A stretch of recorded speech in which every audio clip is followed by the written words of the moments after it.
Welcome to great Kirikalan magic show. Bathroom போயிட்டு flush பண்ணலாம் பார்த்தா என்ன பண்ணி வச்சிருக்கீங்க நீங்க? நிம்மதியா இது கூட பண்ண விட மாட்டீங்களா? என் ஃப்ரெண்ட ஒருத்தனை பல்ப மாட்ட சொன்னாங்க. இருடா கொஞ்சம் ஏணி எடுத்துட்டு வர மாட்டுறதுக்கு ஈஸியா இருக்கும் பார்த்தா அவன் அதெல்லாம் எவன்டா யூஸ் பண்ணிட்டு இருக்கான் இந்த காலத்துலன்னு சொல்லிட்டு கட்டையை வச்சு அண்டை கொடுக்குறாங்க. நம்ம அக்கா சேர்ல நல்லா தாஞ்சி உட்காந்து ராஜா பகதூர் மாதிரி காஃபி குடிக்கணும்னு நினைச்சிச்சு. ஆனா கடைசியில கீழே விழுந்தது தாங்க மிச்சம். விழுந்தாலும் மீசையில மண் ஓட்டலங்கிற மாதிரி சிரிப்பு தாங்க. இல்லை இவன் யாரும் இல்லை, நம்ம பையதான். காங்கிரீட்ல சிமெண்ட் இருக்குங்களா, அந்த சிமெண்ட்டை வச்சு விளாண்டுட்டு இருக்கு அப்படியே தண்ணி ஊற்றி.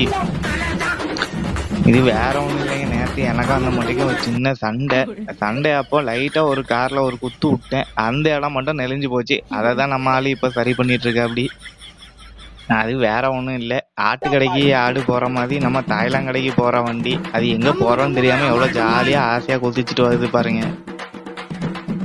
மாப்பிள்ளைகிட்ட தண்ணியை போட்டு நல்லா சர்வீஸ் பண்ணுன்னு அவனுக்கு தண்ணியை போட்டுட்டு சர்வீஸ் பண்ணலாம் போல. இன்ஜின்ல அவன் கைவனத்தை பாருங்க.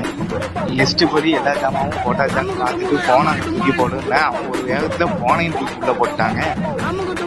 போனு கிடைச்சாதான் மத்தியானம் சாப்பாடுன்னு அதுக்கு அந்த தம்பி செஞ்ச காரியத்தை பாருங்க. கையை உள்ள விட்டு அப்படியே ஒரு ஆர்வ கோளாறுல இப்படி வச்சிருக்கிறவங்க வச்சு எப்படிங்க வேலை வாங்குறது?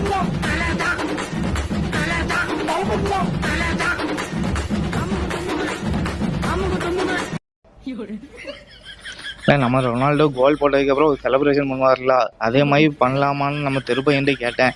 அதுக்கு பொறுங்கண்ணா இந்தா பண்றேன்னு பண்ணா பாருங்க. ஆனா அந்த குங்ஃபு எங்க கத்துக்கிட்டான்னு தான் நமக்கு தெரியல. குங்ஃபுல ஒரு நல்ல எதிர்காலம் இருக்கு.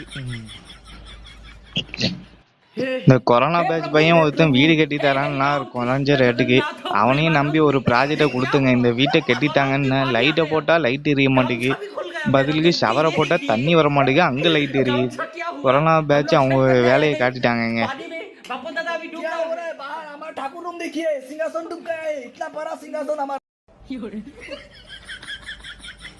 ரொம்ப போர் அடிக்குது, ஒரு கேம் விளாடுவோமான்னு கேட்டேன். சரி வாங்க டிக்கிலோனா விளாடுவோம்னு அவனும் சொன்னான். கடைசியில வேலையை பார்த்து விட்டாங்க. கடைசியில ஒரு 50,000 ரூபாய் செலவு வச்சு விட்டான்.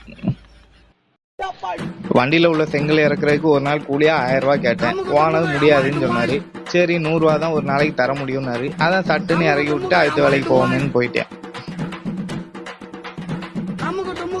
வண்டியை பார்க்கிங்ல போட்டு ஒரு டீயை சாப்பிடலாமேன்னு போனாரு. கடைசியில வண்டி பண்ண சூழ்ச்சியை பாருங்க. இனிமே அவர் டீ தான் சாப்பிடணும் போல. குப்பை தொட்டில குப்பையை போடுறதுக்கு ஈஸியான வழியை கண்டுபிடிச்சிட்டாரு போலங்க.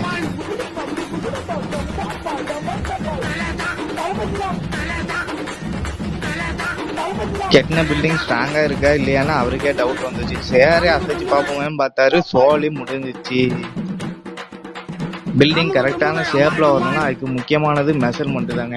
அந்த மெஷர்மெண்ட்டை பாருங்க. இந்த 3 டேப்லையும் எவ்வளவு வித்தியாசம் வருது, அதுவும் நடுவுல உள்ள டேப்ல பாருங்க எவ்வளவு வித்தியாசம் இருக்குன்னு. அப்புறம் எப்படியா பில்டிங் ஷேப்ல கரெக்டா வரும்?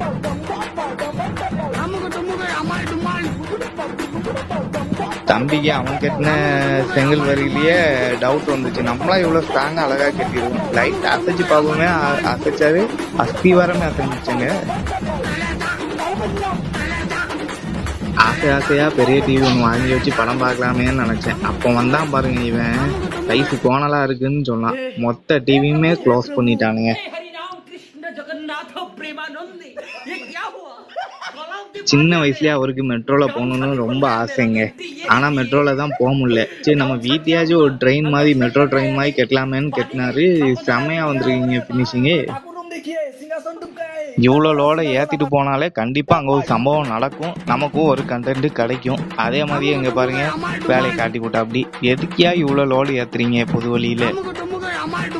இந்த வண்டியை பார்த்தா காங்கிரீட் மிஷின் மாதிரிலாம் இருக்கு. எங்கேயா காங்கிரீட்ல காங்கன்னு பார்த்தா பின்னாடி ஒளிஞ்சு ஓடி வந்துட்டு இருக்குங்க ஃபாலோ பண்ணி.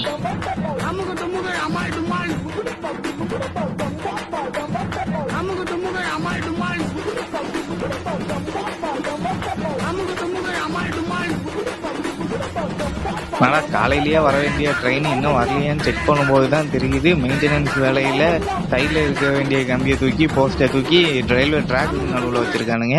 எவ்வளவு திமிரு இருந்தா இப்படி பண்ணிருப்பானுங்க? என் ஃப்ரெண்டுகிட்ட எங்கடா இருக்குன்னு கேட்டா விண்வெளி ஆராய்ச்சிக்கு ராக்கெட்ல போயிட்டு இருக்குன்னு சொன்னான். அப்போ முடிவு பண்ணாங்க இன்னைக்கு அவன் அடிச்சு அதையே சரக்கு அடிக்கிறோன்னு.